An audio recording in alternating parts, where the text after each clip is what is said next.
दोस्तों आपका स्वागत है मेरे चैनल पर। आपके लिए फिर से हम दूसरा पार्ट, बड़े इंटरेस्टिंग स्टोरी है दोस्तों, आपके लिए लेके आए हैं। हमने पहला पार्ट को कंप्लीट करा था दोस्तों। आज दूसरा पार्ट को हम पूरा कंप्लीट करेंगे, स्टोरी को फिनिश करेंगे। ठीक है दोस्तों, आइए फिर से हम अपने स्टोरी से जुड़ते हैं और स्टोरी को पूरी कंप्लीट करते हैं।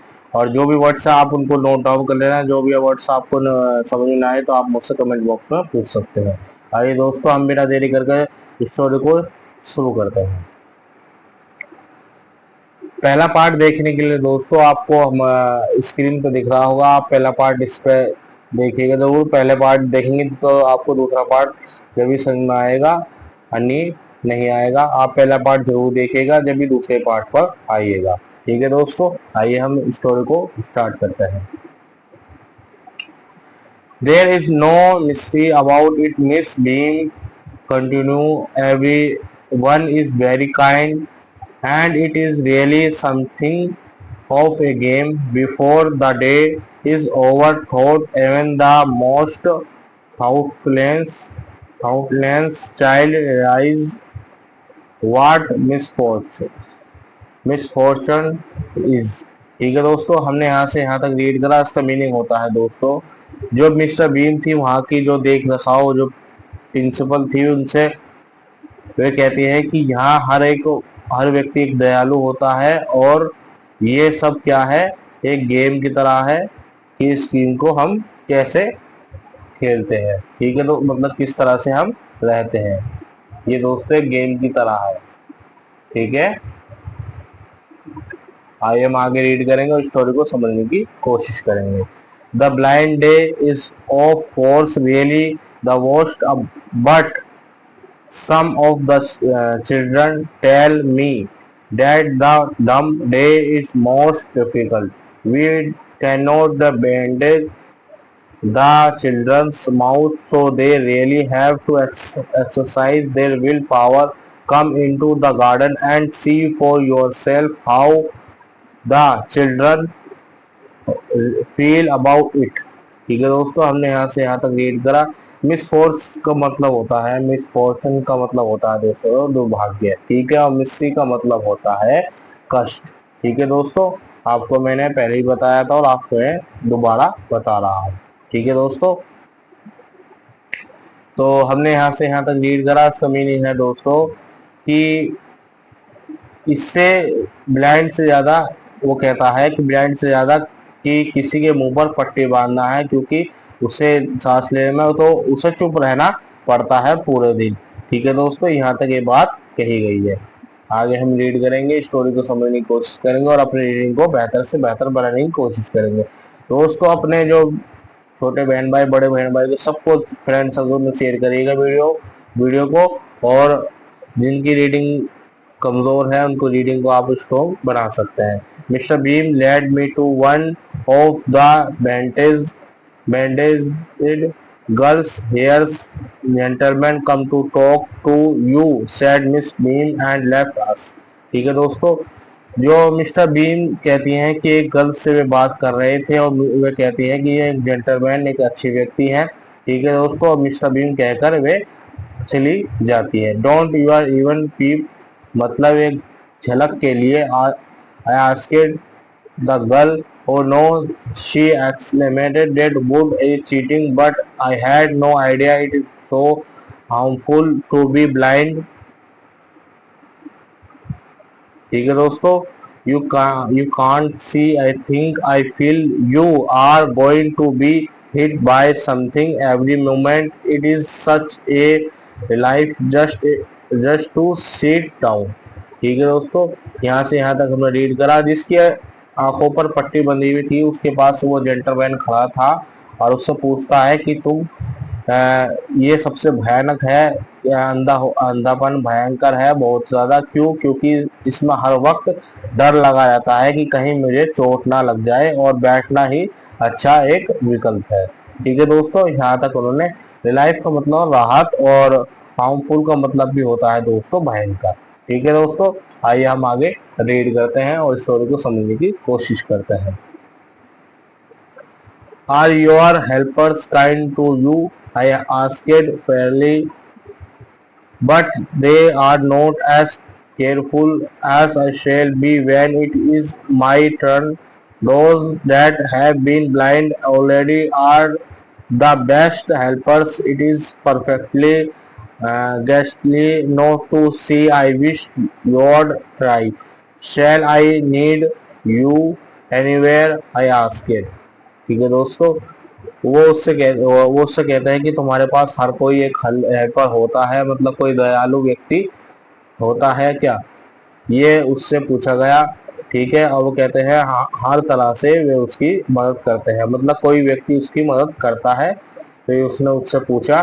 ठीक है दोस्तों, और वो कहते हैं हाँ हाँ, हर कोई व्यक्ति मेरी मदद करता है। ठीक है दोस्तों, यहाँ तक ये बात कही गई। और ग्रासली का मतलब होता है दोस्तों भयंकर, इसका मतलब भी भयंकर होता है। उस वो लड़की उससे सवाल करती है, पूछती है, कुछ क्या करके पूछती है, हम आगे रीड करके स्टोरी को समझेंगे। ठीक है दोस्तों। ओ yes, she said, let's go for little walk, only you must tell me about things. I shall be so glad when today is over. The other bad days can be half as bad as this. Having a leg tied up and hopping about on a crutch is almost fun, I guess. Having an arm tied up, it is a bit more troublesome because you can't eat without help and things like that. I don't think I'll mind being deep for a day at least. Not much, but being blind is so frightening. My head aches all the time just for worrying that I'll get hurt. Where are you we now? ठीक है दोस्तों, हमने यहाँ से यहाँ तक read करा है। इसका मीनिंग है दोस्तों, वो कहता है कि ये सब कितना मुश्किल है। आप मतलब थोड़ी सी वॉक करते करते हुए बातचीत करते हैं और अपने बारे में बताते हैं। वो कहती है लड़की, तुम अपने बारे में कुछ तो बताओ। ठीक है दोस्तों, तो बताना शुरू करते हैं और वे कहते हैं कि कितना मुश्किल है, ये सब कैसे करते हो आप सब। ठीक है दोस्तों, और वो कहते हैं कि एक टांग पर ये टाइट बांधकर ये चलना बड़ा कठिनाइयों से भरा है। उछलते कूदते चलना है, ये बड़ा कठिनाई से और बेसाखी के सहारे चलना पड़ता है। ठीक है दोस्तों, यहाँ तक उन्होंने ये बात कही है। आगे हम रीड करेंगे। In the playground a said war working toward the house miss Bean. वो चलते चलते प्लेग्राउंड में पहुंच जाते हैं और क्या करते हैं, हाउस तक वो पहुंचते हैं और वो मिस्टर बीन के बारे में पूछती है। ठीक है दोस्तों, प्रिंसिपल के बारे में पूछती है। कौन? जो मतलब जिस लड़की के पट्टी बंधी हुई थी आंखों पर, बैंडेज बंधी हुई थी। ठीक है दोस्तों, इस working up and down the garden with a tall girl, मतलब वो उससे बात करते करते नीचे तक आ गए थे। What is the girl wearing my little friend asked.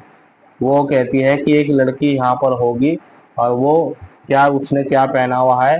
उससे कहते हैं वो उससे पूछता, लड़की पूछती है उस व्यक्ति से और वो व्यक्ति से जवाब देता है a blue cotton skirt and a pink blouse. ठीक है दोस्तों, आई थिंक इट इज नीली।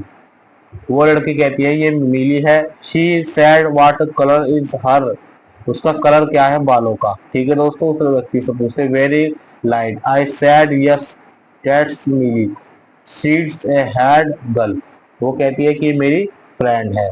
ठीक है दोस्तों, there an old man type us roses I said. वो कहती है कि एक व्यक्ति वहां बैठा है, मतलब एक गार्डन में, फूलों के बगीचे में। यस आई डेट पीटर, वो कहती है कि एक बूढ़ा व्यक्ति है। ठीक है दोस्तों, that's the gardener is hundreds of years, मतलब कई सालों 100 सालों से भी पुराना व्यक्ति वो है। ठीक है दोस्तों, and here comes a girl with curly red hair says on glasses, मतलब घुंघराने वाली वो लड़की, वो क्या है, एक और लड़की वो देख कहती है कि वो लड़की कौन है जो घुंघराने वाली है। That is Anita she said, तुम जानते हो, वो कहती है लड़की उससे कि उस व्यक्ति से कहती है कि ये जो लड़की है ये अनीता है जो घुंघराले बाल वाली है। ठीक है दोस्तों, अब स्टोरी को हम लास्ट चरण में पहुंच चुके हैं दोस्तों। आइए हम स्टोरी को क्लोज करने वाले हैं, खत्म करने वाले हैं। तो हमारी इंटरेस्टिंग स्टोरी से जुड़े रहिए। And so we worked on gradually. I discovered that I was 10 times more thoughtful than I even thought I could be. I also realized that if I had to describe people and things to someone else, it made them more interesting to me. When I finally had to leave, I told Miss Beam that I was very sorry to go. She replied, then there is something in my system after all. ठीक है दोस्तों, हमने यहाँ से यहाँ तक read करा। इसका मीनिंग है दोस्तों कि वो कहता है कि धीरे धीरे वो सबके बारे में जान रहा था, डिस्कवर कर रहा था, खोजबीन कर रहा था कि फिर उसे एकदम रियलाइज हुआ कि मुझे उसे जाना पड़ेगा। ठीक है दोस्तों, उसके बारे में वर्णना करता, बातचीत करते करते वो कहता है कि मुझे अब जाना पड़ेगा, कुछ काम है। और उसे बड़ा अच्छा लगता है वहां आकर, तो बात जानकारी मिलती है। वो कहता है कि मैं मिस्टर बीन से बात करके मिलकर चला जाऊंगा। ठीक है दोस्तों, उस लड़की से कहकर वो वहां से चला जाता है। मिस्टर बीन उसे रिप्लाई में देती है कि हाँ, मेरे सिस्टम में कुछ तो बात है जो तुम्हें अच्छी लगी। ठीक है दोस्तों, तो इस स्टोरी का मोटिव होता है कि हमें जो भी व्यक्ति अंधजन है, जो आंख से नहीं देख पाते, जो पैरों से या हाथों से सब मतलब हैंडीकैप हैं और आंखों से नहीं देख पाते, तो हमें उनकी हेल्प करनी चाहिए, ना कि उनका मजाक उड़ाना चाहिए। ठीक है दोस्तों, हमें उनकी दुख तकलीफों को समझना चाहिए, क्योंकि वे जिंदगी भर अपनी आंखों से नहीं देख पाते और उन्हें हर वक्त डर लगा रहता है कहीं हम गिर ना जाए। ठीक है दोस्तों,